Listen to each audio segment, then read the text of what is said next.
ہمارے دیہاتوں میں ایک رسم چلتی ہے، رسم وکھالا۔ شاید آپ کے شہر میں نہ ہو اور اس کی کوئی اور صورت یہاں پائی جا رہی ہو۔ وہ یہ ہوتا ہے کہ جب بیٹی کی شادی کرتے ہیں تو اس کو جو جہیز دینا ہوتا ہے وہ 4 پائیوں کے اوپر بچھا دیتے ہیں، اور ایک خاتون کو کہتے ہیں جاؤ پورے محلے کی خواتین کو بتاؤ کہ ہماری بیٹی کا جہیز دیکھ جائیں، اور پھر محلے کی ساری خواتین آتی ہیں اور وہ دیکھتی ہیں۔ اچھا، دیا تو اپنی بیٹی کو ہے،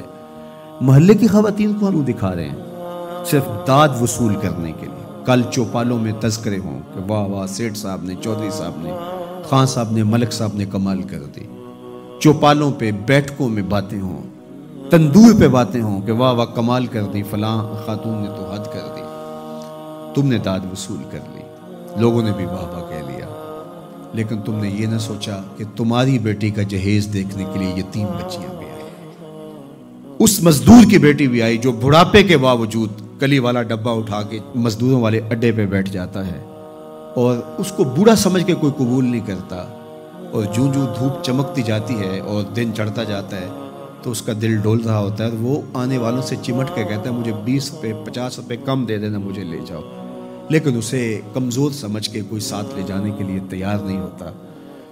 تو پھر جب وہ ہاتھ میں ڈبہ اٹھائے واپس جاتا ہے تو کوئی جانتا ہے اس کے قدم کتنے بوجھل ہوتے ہیں؟ گھر کی دہلیز عبور کرنا پل صراط عبور کرنے کے مترادف ہوتا ہے اس کے لیے،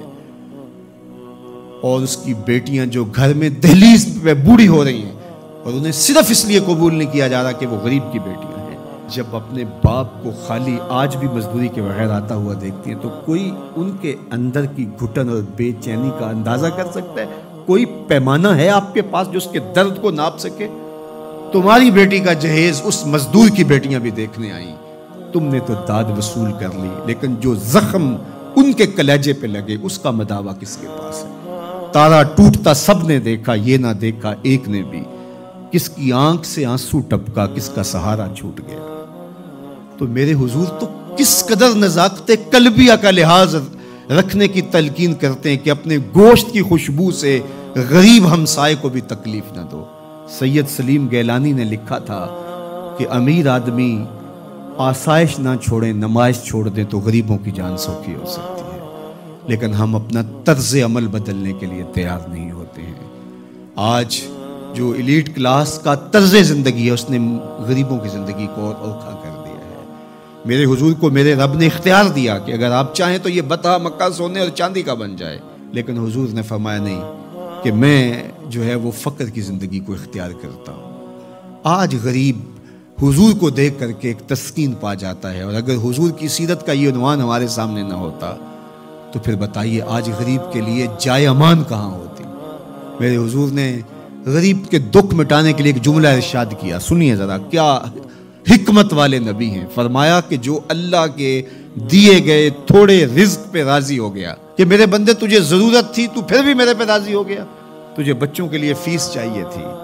تجھے سر چھپانے کے لیے مکان چاہیے تھا، تجھے 3 وقت کا کھانا چاہیے تھا، تجھے بیمار بچوں کے لیے دوا چاہیے تھی، لیکن تو پھر بھی راضی ہو گیا کہ میرے مالک نے مجھے جس حالت میں رکھا ہے میں واہ واہ خوش ہوں۔ تو جو اللہ کے دیے تھوڑے رزق پہ راضی ہو گیا، اس کو تو ضرورت تھی پھر بھی راضی ہو گیا،